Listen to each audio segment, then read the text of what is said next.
So I want to start by asking the audience a few questions. How many of you read your horoscopes? Some of you. How many of you know what your zodiac sign is? Do you really? Okay, so I'm going to talk a little bit about the origins of the idea of the zodiac and how it all fits together. And then I'm going to talk about why your zodiac sign isn't what you think it is. And then I'm going to open up to questions. So let's start by talking about how we see the sky. So if you think about at any place on Earth, you're standing on Earth and you can see the sky. And on a given night, if there's no buildings or trees or whatever, you're going to see basically a dome over your head, right? And you're going to see stars in all directions. But what stars you see will depend on what time of day it is and what time of year it is, okay? So as we go around the sun, we're going to see different stars, right? But you can also think of it as being, well, if we didn't have an atmosphere, we would see stars during the day as well.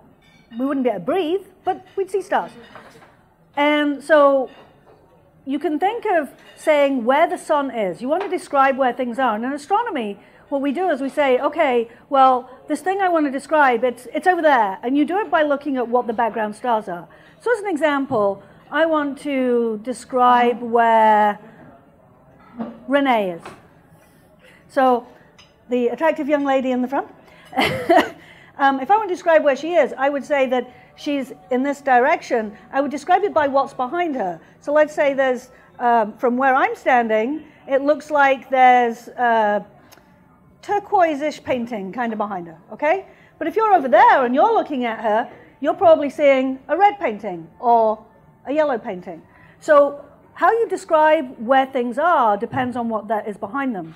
I want to challenge you right now to just think about this. I want you to put a finger out in front of your face like this, and I want you to close one eye and basically decide where it is based on what's behind your finger, and then switch eyes. What happened? It moved, right? So, and if you were to turn around like this, you'd have completely different things behind your finger.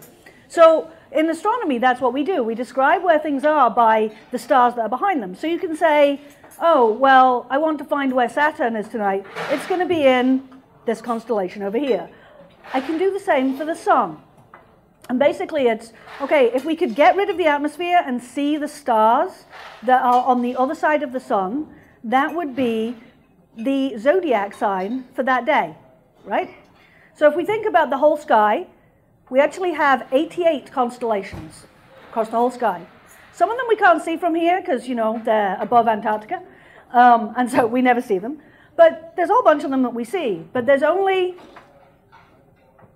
13 that you would possibly see the sun in. And you think of this as being, so you've got the whole sky like all over in all directions, but the Earth is going around the sun in just one plane.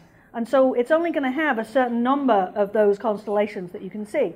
And so on any given day, you're going to be able to see, or not, if we didn't have an atmosphere, you'd be able to see what stars were behind it. So my birthday's in June. According to the classic calendar, the stars that should be behind the sun would be Gemini, right?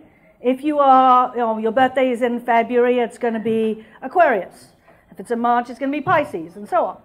And so this is where the idea of the zodiac comes from. It's basically, where is the sun in the sky? And the origin of the zodiac and the idea of using it for telling the future is nothing to do with divining something. It's nothing to do with fortune telling. It's to do with keeping a calendar. Remember that we've been able to look at the sky and use the sky as a way of telling time since people were people, for thousands of years. And so when this was originally set up, people would say, okay, the sun is in this constellation, so this is happening now. And so you can basically say, okay, and it's, the system that we have now is based on Western Europe. So if you think about what the calendar is like in Western Europe, February is when you get the thaw, right? You've had winter, February comes, you get the thaw. What's the star sign? What's the zodiac sign where the sun should be? It's Aquarius, it's the water bringer. That's how it relates. It's to do with telling you what time of year it is. If If you get into March, the next month, the sun is going to be in the constellation Aries. It's a fertility symbol. It's telling you, okay, this is what's happening now. In the fall, in Virgo, Virgo is the virgin, but she's the harvest queen. It's about telling you, it's about agricultural peoples. The culture of being able to plant and grow things was based on, okay, this is what the sky's like now, so this is what's going to happen this month. This is what's going to happen next month. So this idea of the zodiac as a future-telling device was about timekeeping and not about predicting what would happen in your life. Now, it turns out that because, you know that the Earth goes around the sun and it does it just in one plane, you don't find, the sun doing this one year and this the next year and so on. But all the planets are in the same plane too. And so what that means is that if you want to go out and find a planet in the sky, it's going to be in a zodiac sign too. And so now you've got this way of thinking about, you've got all these stars, you've got things like, the Big Dipper, which is part of the Great Bear. You're never going to find the sun up there. You're never going to find the planets up there. They're always going to be in one of these zodiac signs. And so you started to get this idea that, well, maybe there's some weird connection between these. We didn't know that they were planets. They were these things that moved relative to those same stars that where the sun is. And so that's where the mysticism kind of comes in. But really, it's just about telling time. Now, the other thing that we have to think about is that you'll know that that the Earth spins on an axis, right? It spins on an axis. And so if you guys are the sun and I'm the Earth, then my axis, actually, where are we? My axis is going something like this, right? And as I go around the sun, my axis is turning around, right? So actually, it stays in the same direction. So in winter, I'm like this. In spring, I'm like this. In summer, I'm like this. And in fall, I'm like this, right? So you have this axis. But actually, it turns out that the Earth is doing something like a spinning top. So the Earth is going around like this. Now, it takes 26,000 years to do one cycle. So it's only turning a little bit. But it has an impact on where the stars are at different times of year. Before I get there, I need to ask you all another question. How would you define a year? Months. Not Xander. How would you define a year? 12 months. 12 months, okay. How would you define a year astronomically? 13 months. Someone other than him. Somebody must have an idea of what they think a year is. Well, when all the seasons go through. Ah, when all the seasons go through. We all happy with that idea? Okay, so that's one definition of a year, and this is another definition of a year, and they're not the same thing. So actually how long it takes us to go through one full orbit, so it's gone through one full cycle. Think of it as going through 360 degrees. It's gone round one complete time. But that's not the same as the time it takes to get from, say, spring to spring. And the difference is very small, but actually we define in astronomy spring. So remember I was talking about, I've got this axis, it's pointing like this, and so neither the North Pole nor the South Pole is pointing towards the sun. That's an equinox. That's what the spring equinox is. And so this is how we define when spring starts. It starts on about the 21st of March, and it's when the axis of the Earth is pointing, so it's not neither the north nor the south is at all towards the sun. And so we define our year by that measure. How long does it take to get from here all the way around as we go around the sun and back again? Okay. The problem is that the Earth is also doing this, right? I'm going to get dizzy doing this sooner or later. Okay, so now what happens is the Earth is, okay, I'm going to use this. I'm going to use a prop here. So this is the sun, and I'm the Earth. And as I go around, if I wasn't spinning on my own axis, I'd be like this. So this would be winter. This would be spring. This would be summer. This is northern summer, if this is the north. This is fall. And this is back to winter. But I'm also turning around like this, right? So now, how long it takes me to get back to this position, right? How long it takes me to get back, I'm also spinning. So it actually takes me less than a full circuit around. It's only 20 minutes less. So in 1 year, you're not going to notice. But those 20 minutes all add up. So over a few hundred years, it starts to matter. And so what it means is that, let's say, my birthday's in June, and I'm looking at the sun, and behind it is Gemini, except that system was set up 4,000 years ago. So now, on my birthday, instead of standing here, I'm over here, and I'm looking at a different constellation. So whichever star sign you think you are, you're not. You're almost certainly the one before. So where the sun was on the day I was born was actually in the direction of Taurus and not Gemini, despite my birthday being close to the end of what would be considered the Gemini time period. Okay? It gets crazier. Anybody birthday in late November? Yay, we've got someone in late November. Excellent. Okay, so you think you're Sagittarius, right? Well, 22nd, so depending, I might be Sagittarius. Actually, you're a Fiacus. I'm a what? Exactly. So one of the things that, the idea of the zodiac, remember this has been around for thousands and thousands of years. And we've got these star shapes, and they weren't all a month long. It was, okay, this is when, if you looked in this direction and you could see the stars, there's Sagittarius behind it. But there weren't like proper boundaries to what are the constellations. It was just, okay, that direction is kind of Sagittarius, and that direction is Capricorn, and that direction is Aquarius, and so on. But then, astronomers start to be able to find more and more stars, and we need to be able to classify them. We need to be able to say they're in this direction. So we put boundaries around them. And we tried really hard to make the boundaries so that we didn't mess up existing classifications, because we've been doing astronomy for thousands of years, and we've got data on all these stars. So we put these boundaries, but it turned out that this constellation that was kind of just above where Scorpio meets Sagittarius, it has this little tail down, and it just goes into where the sun will be in late November. So if your birthday is in late November, then the sun was actually in the constellation of Fiacus when you were born, and that is the 13th sign. And so, like I said, whichever star sign you think you are, probably not. Okay, I'm going to open it up to questions and see what sort of questions people have on this topic. Come on, you must have questions for me.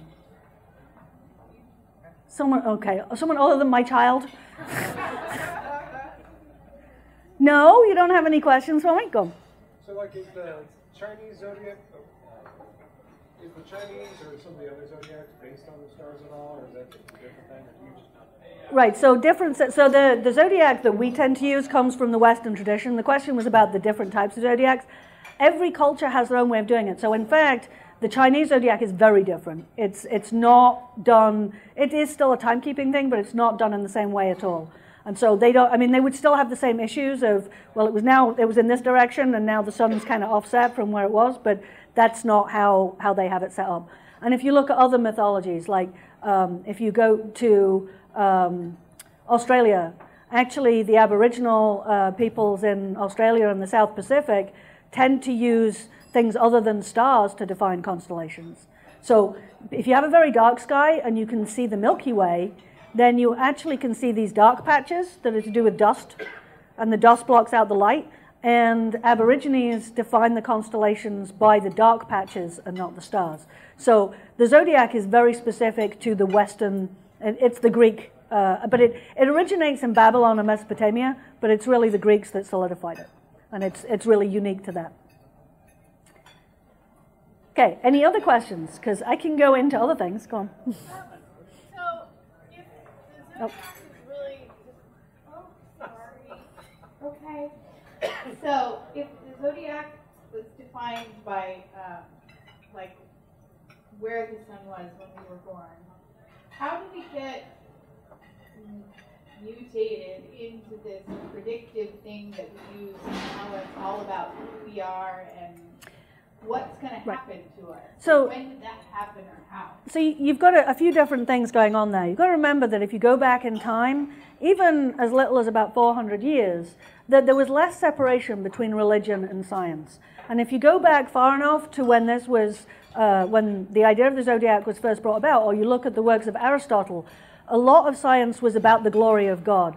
And so there wasn't this separation. So the idea that you could tell the time by the heavens was related to how God was giving you seasons. And so it was already to some extent mystical, but at the same time predictive. And so you can understand how that would be mutated. And then if you think about, you've got these, so you look at the sky and you see these patterns in the stars. And the patterns stay the same, right? They move across the sky as we turn on our axis, just like the sun rises and sets, so does the moon, so do the stars, and they change over the year. But their distribution stays the same, right? They don't change relative to each other, but the planets do. And the planets are things that we didn't know were planets. We just knew that they were these things, and the planets out to Saturn, you don't need a telescope for. You can see them naked eye. So we've always known about them, but they move relative to the background stars. So you've got these weird things that we don't know what they are. They kind of look like stars, but they're not behaving like stars. And they're always in those same zodiac signs. So you can understand how myths and ideas come up and then get convoluted into this. But then, you know, it gets twisted beyond that. So do I have anyone who thinks they're Scorpio? Oh, that's a shame. So, you know, if you look into how people define astrology, every sign has a ruling planet. I don't know how you figure that out because the planets go through all the signs. But can you guess what the ruling planet is for Scorpio? Yep, it's Pluto. So there's two issues with this. First of all, Pluto's not a planet. Second, you can't see it naked eye. The planets out to Saturn, you can see naked eye. Very soon, you will be able to see Uranus briefly, naked eye, because when it's at its closest point, you can just see it. But that happens very rarely. But Uranus, Neptune, Pluto, you need a telescope to see them. So what was the ruling planet of Scorpio before we found Pluto in 1930? And that doesn't make any sense. Other questions? Okay, Hamish, what would you like to ask? Uranus or Uranus? Oh, stop it. I'm not even going to repeat that one.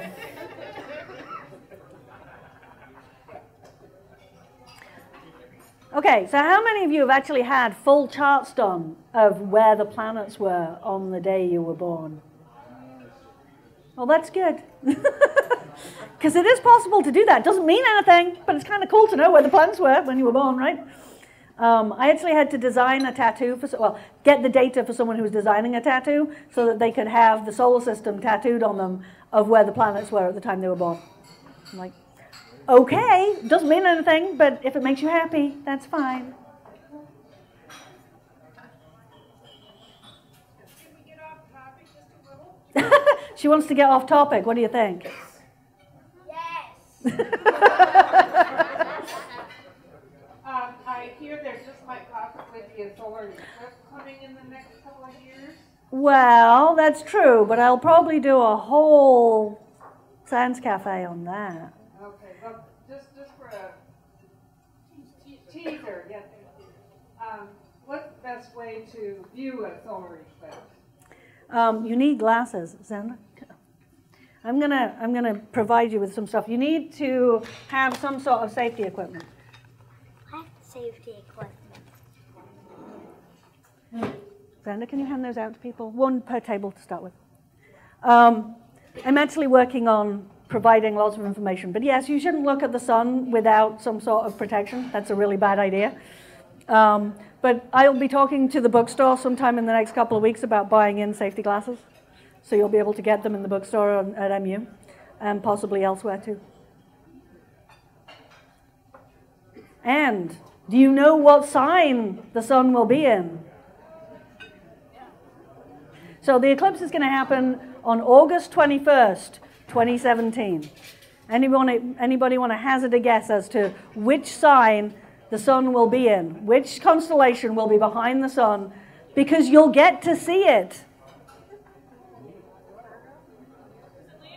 It is Leo.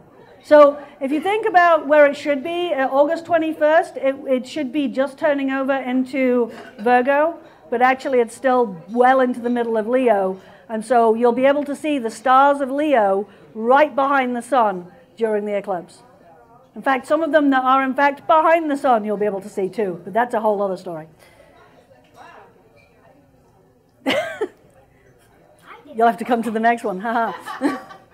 Okay, do I have any more questions about zodiacs and astrology? No. They don't. So, was astrology ever part of the church, the Catholic Church? Was it part of the teaching or belief system? Not the Catholic Church. I mean, so the Catholic Church has an observatory, but that has to do with how you set things like Easter and Lent and being able to use lunar calendars.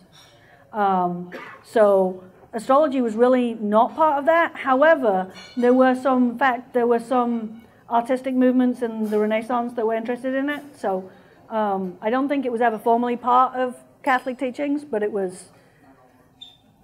wasn't ignored by Catholics. Let's put it that way. So I guess Galileo was saying that the sun and moon didn't really have an effect on astrology. So the question was about Galileo and talking about the Earth moving and the sun moving. Well, so yeah, it wasn't, I mean, it didn't matter. It doesn't matter whether you think of the universe as being Earth-centered or sun-centered. So remember that when the system was set up, we thought that the Earth was stationary, right? Aristotle thought the Earth was stationary and had good reason for that.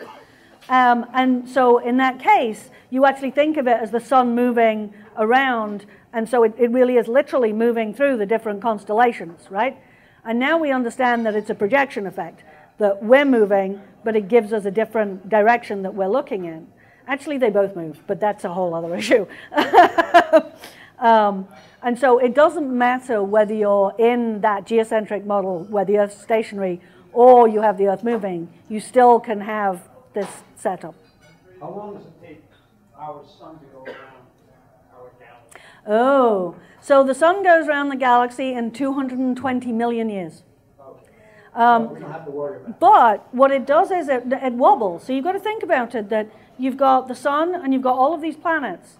And Jupiter's going to be the most influential, but all of the planets have a little bit of a pull. So actually, the sun is not stationary in the middle of the solar system. It wobbles around depending on where the planets are. So you can imagine that if they're all on one side, if you have them all lined up on one side, there's more pull, so it's going to be pulled that way a little. And as they move around, they all move at different rates. So it actually wobbles around according to which directions it's being pulled in. And this is actually how we detect planets around other suns. We have other stars and they wobble like this, and that's how we're detecting them. So the sun moves a little bit all the time. Thank you. There's another question back there.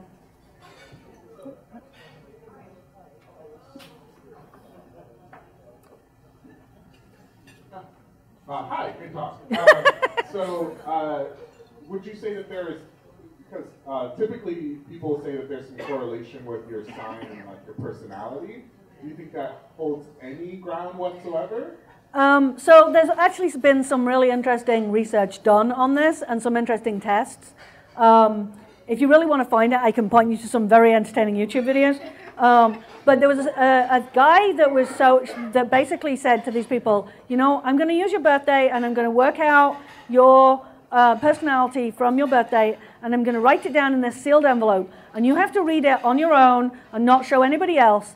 And if it perfectly describes you, you have to come back and talk to us.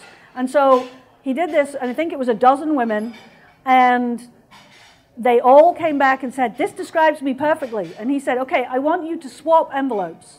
And he had them all switch envelopes and read them. It was exactly the same description in every single envelope. And the point is that the way that this works is that if you write it ambiguously enough, you can make it so that the skill is in making it so that you read into it the things that you want to read into it. The same is true of things like tarot card readings, palmistry. The people who do it are actually extremely skilled at reading people and can do that. But it's really about making it ambiguous. But there's lots of studies been done that show, you know, there's no correlation between your birthday and anything to do with your personality traits. So we know that that's not true. But if you actually say that out loud, so, you know, I get hate mail for this. So, you know, I fully expect to have some more hate mail this week.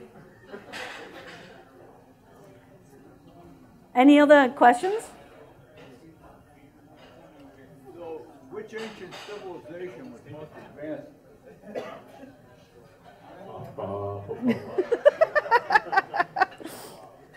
Which ancient civilization was most advanced in astrology?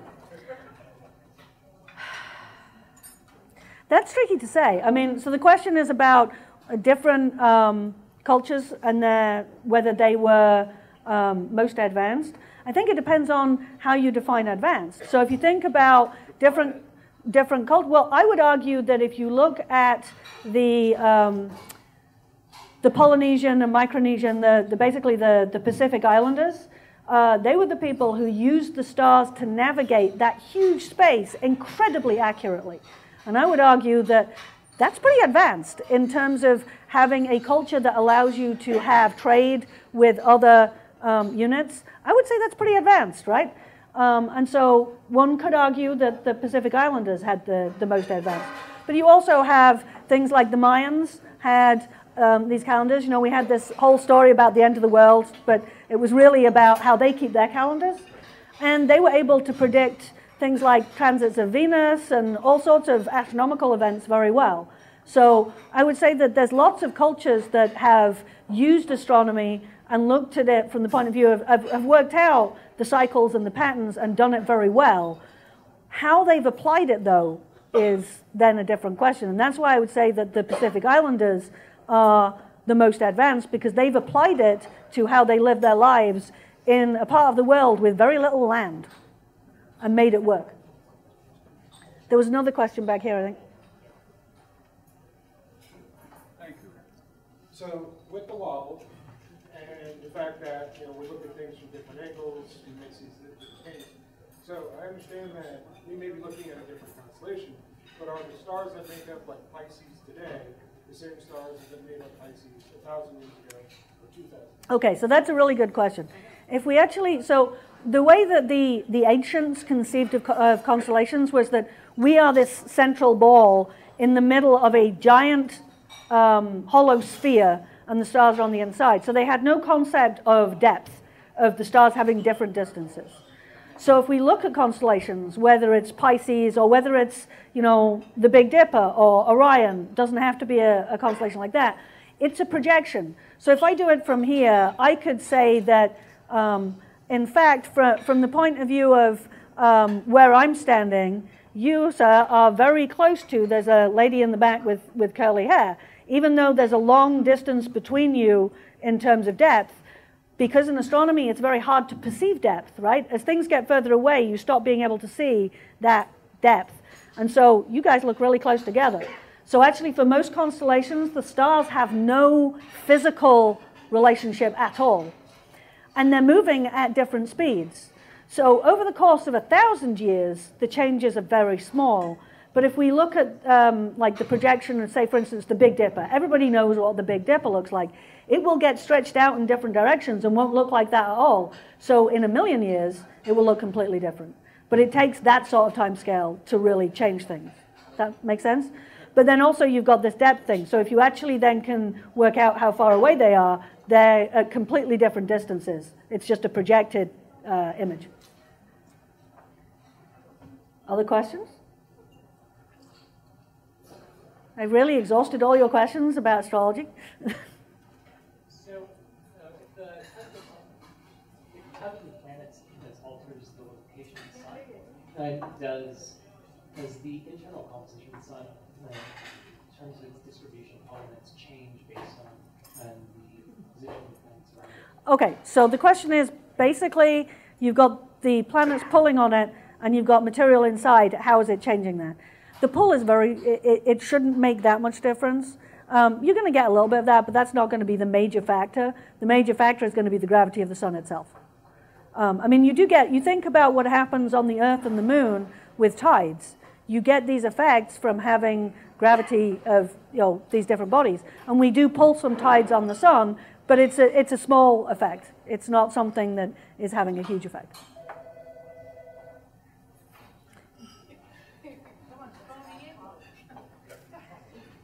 Anyone else? Oh, Jason. I've got a question.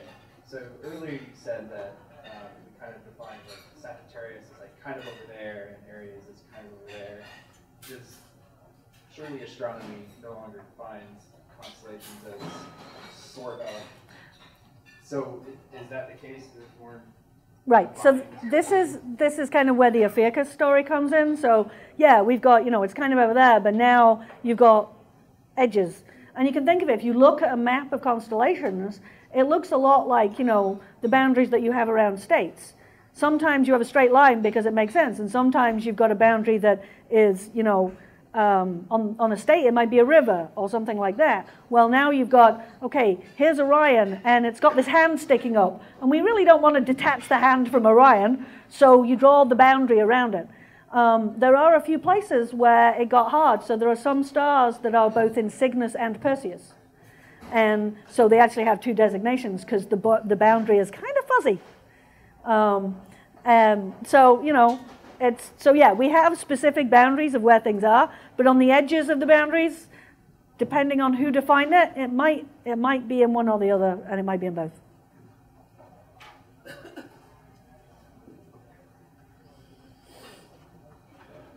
I may be recalling incorrectly, but I thought that Ronald Reagan's first term, he timed his inaugural ball to be astrologically propitious. Is that, first of all, is that true? And you may not know. And second of all, could a president get away with that today? Okay, right. So first of all, I have no idea whether that's true. I really hope so. That would make my day. And honestly, given that we have lawmakers that say some of the things that they do, you really think that a president wouldn't get away with that? I mean, if they really wanted to, why not? Well, it wouldn't help the workings of the government in any way. But it wouldn't harm them either. That's right. So, I mean, I think from that perspective, there's nothing harmful about saying, okay, I'm going to arrange it to be then. As long as you understand that it doesn't really have an effect, who cares? It's like, it doesn't really have an effect on my life when my birthday is, but I still celebrate it, right? I mean, it doesn't, in the grander scheme of things, when I have a birthday, really doesn't matter. But I have a birthday and I celebrate it. So I would put it kind of like that. It's not something that's going to do damage. Now, if they really believe that it's going to be auspicious, that's worrying, but Reagan was worrying anyway, so, Okay, so I have a second question. The New York Mets were born in April 1962. So, what are their chances tonight against the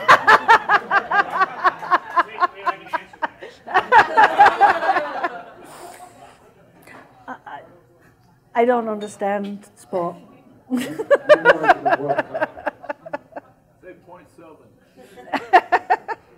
Okay, any other questions? Anything, anybody? Oh, we have one over there. Just shout, I'll repeat. Oh, he's gone. Hamlet talks about how something is retrograde to his purposes, and he's really concerned about what's happening in the stars. And he talked about maybe 400 years ago they started really thinking differently about the heavens. It seems like he's caught between two worlds. He's an old view and a new view of what's happening up there. He can't decide. So what is retrograde movement and what?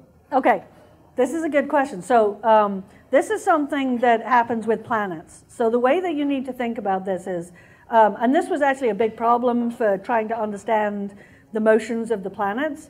But at the time that Shakespeare was writing, it was still the conventional model was the Earth is stationary, it's in the middle. So when you think about this, This is the Earth, okay? Actually, no, let's do this. I'm trying to think how to model this for you. I'm going to need a volunteer. Xander?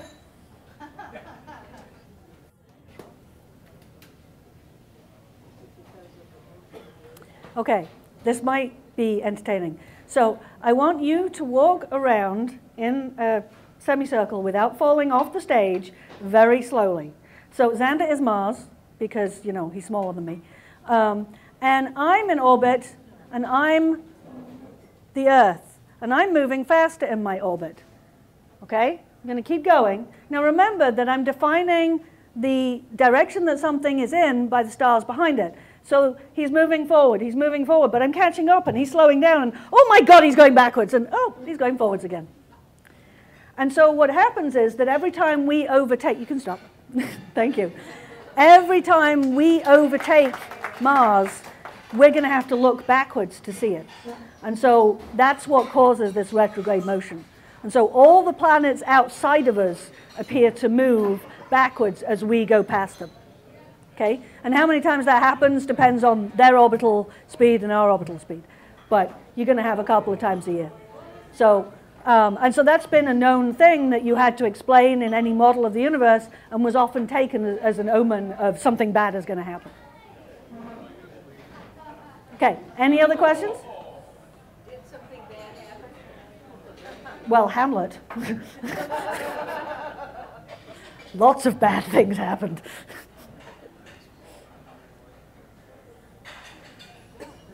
Did I exhaust you all? Me neither. What time is it? Anybody? 6:30. Okay. Man, oh, we have another question back there. Okay, good. We can't be done yet. So is Pluto still being used to define the zodiac sign? Is that any way to be a planet again?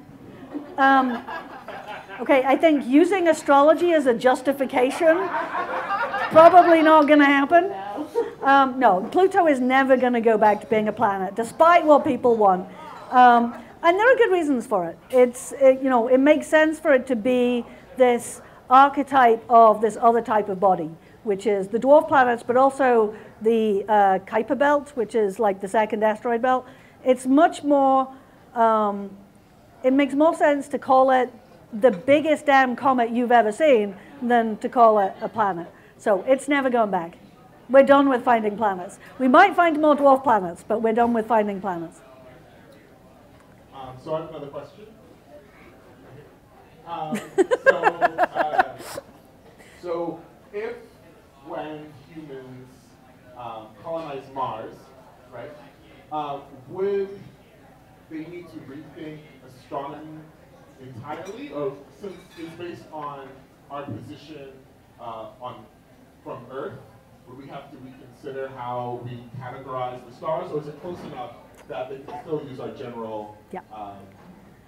So you can think of it, when we do astronomy, we actually tend to think of it, apart from the practicalities of what can you actually see at night, so you have to think about what time of year it is and where you are on the planet, but apart from that, we tend to think of it as being we're on the sun.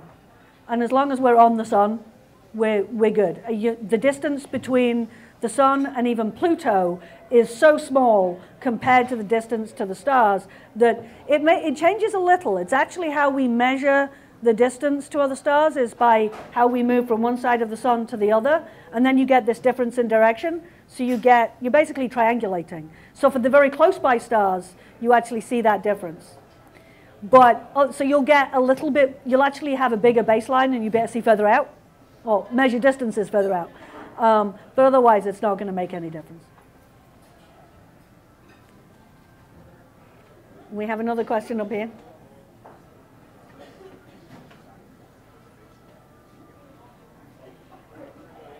I hope I have my orientation correct. Pluto is on a planet. It's way out there. Between us and Pluto are asteroids. Is that correct? So between us and Pluto are several planets and an asteroid belt. Okay, so here's my question. I heard today on the radio that there's water on at least half of the asteroids that are close to us. Mm-hmm. How can that be? they don't have enough mass, enough gravity to retain water, or is it? Now you've got to be careful there. So, there's different ways of thinking about having water. So, when we say water as scientists, we don't always mean liquid. Hydrates. So there's three different things you can think about. Are you talking about water as a liquid? Are you talking about water as part of a hydrate, so part of a mineral? Or are you talking about ice? Because remember, they're cold. So having ice is completely reasonable. Well, wouldn't it sublime? It depends on the temperature, right? So you've got something where, like on Mars, you have lots of water ice on Mars.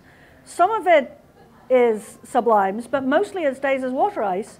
And the atmosphere on Mars is, almost negligible. So it's not a problem. As long as it's cold enough, it's not a problem. You do also have it in the rocks themselves. So you're going to have somewhere it's part of the mineral, and somewhere it's an ice on the surface. And either way, it's fine. Okay, so since we're getting away from astrology, this guy said you could design a laser. So you found an asteroid that was going to hit Earth. Mm-hmm. So you could design a laser, and you could focus it on an asteroid, and you could liquefy the rock so that it becomes a jet exhaust, and it would propel that asteroid away from its path to Earth. How does that sound to you? Dangerous. Quite frankly, if we're going to talk about asteroids and the potential for them to hit us, it's much better not to try to destroy them, because all you do is break them up and then all the pieces hit us instead of just one big chunk. It's actually much better to use a gravity tractor. So put something very massive close enough by that it deviates, but that only works if you see it far enough away. You can only move it a little bit, so you need the trajectory to be far enough out that it's going to miss us when, so you just need to deviate just a little bit. Okay, so a horoscope will never say, today is a bad day. Watch out for asteroids. That's true, so here's the thing in terms of asteroids, though. The first asteroid to be discovered was Ceres, and it was discovered before Neptune. In fact, there were about 10, it wasn't quite 10, I think it was 7 asteroids discovered before we discovered Neptune. And the first one, Ceres, was classified as a planet. But it was never used in horoscopes. It was never used in astrology. Go figure. Wow. But you combined two topics. Fantastic. All right. Any other questions? Oh. What about all of the museums and schools and stuff that have all these 9 planets going around?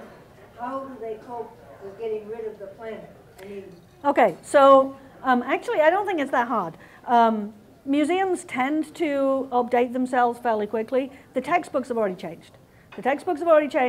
The Adler Planetarium was redesigned 15 years ago, and it already didn't have Pluto as a planet. So it's something that, there will be still some leftovers. But you know what? I have a textbook from when I first got into astronomy, when I was like 6 or 7, that tells me that Jupiter has 13 moons. By the time I got to college, my college textbooks told me that Jupiter had 16 moons. Because Voyager had gone past by then, and we found 3 more. Do you know how many moons Jupiter has? 62. So, these things are changing all the time. And it's something that science museums have to adapt to. And, this is just a really big example of it, but that's something that I think we can do. And it's a learning moment. And it's actually kind of interesting now when you go with kids that they see something that's an old display and they know that it's out of date. So just from a Disney promotional perspective, Pluto will still be a dog with textbooks, right? I mean, it's still a pretty significant celestial object in terms of our solar system. Absolutely. I mean, it doesn't go away. Reclassifying it from a planet to a dwarf planet or a Kuiper Belt object or a really big comet actually helps us understand the solar system better. So it's not something it hasn't changed at all. It's just our terminology, and our terminology helps us classify things and figure out where we put it and understand the origin of it. So it hasn't changed. Okay. Any last desperate questions that you guys have about planets or stars or the zodiac or what sign you are now or any of those things? Okay. I'll reply first now. I'm still confused as to when we define something as a planet, when we define it as a dwarf, and when we define it, and when we define it as an asteroid, and what are the criteria? Okay, that's actually not as hard as you think. So, a planet has to be in orbit around the sun, and that is a very significant thing because it means that things that are like planets around other stars are not considered planets. They are exoplanets. Okay? So, the definition of a planet, it is in orbit around our sun. It is big enough to be round.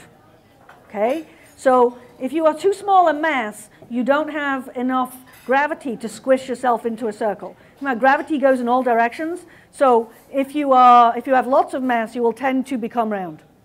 How big that is actually depends on what you're made of, because it's to do with the strength of the material, but have to be big enough to be round, and you have to have cleared the neighborhood of your orbit. You're not sharing your orbit with other bodies.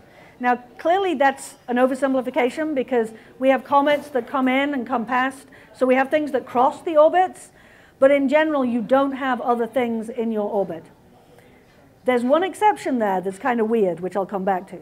So, planets are orbiting, they are round, and they're the only things in the orbit. Dwarf planets are orbiting the sun, they are round, but they share their orbits with other objects. So Ceres is a dwarf planet in the asteroid belt. It is also considered an asteroid, but it is, because it's in the asteroid belt, it shares its orbit with asteroids. Pluto is a dwarf planet because it shares its orbit with Kuiper belt objects. So we actually have about 13 or 14 things that we consider dwarf planets. They're big enough to be round, but they're either in the asteroid belt or in the Kuiper belt. The weird one is Jupiter. Jupiter is so massive that it actually, so when you actually work out where gravity balances, so you've got certain points where there's going to be a point between Jupiter and the sun where the pull is equal between Jupiter and the sun. There's also going to be a point the other side of Jupiter. There's also going to be points at 60 degrees away. If you draw an equilateral triangle, you're going to have a point in the orbit around where you have equal pull from Jupiter and the sun. And it causes it to be a space where asteroids pull because the sun is pulling and Jupiter's pulling, and so they actually orbit in the same orbit as Jupiter, ahead and behind Jupiter, because that's a stable point. And so it's still a planet because it actually causes that to happen. But it does have asteroids in its orbit, but they don't ever come close to it. They stay in those specific positions, and they're called Trojan asteroids. Any more? We have one way back there. Thank you, that was great. I just have one question. So knowing all that you know about the size of the universe and about the rapid accumulation of planets, or at least the tally, your personal opinion that there is life on other planets is? I have absolutely no doubt that there is life elsewhere in the universe. I am equally of no doubt that we will never, ever find it. It doesn't make sense that there isn't life out there. Just based on probabilities. It doesn't make sense that there isn't life out there. But the chances of us finding it are very slim. Are we done? Well, thank you. Thank you. Again, we appreciate Angela Speck coming outside.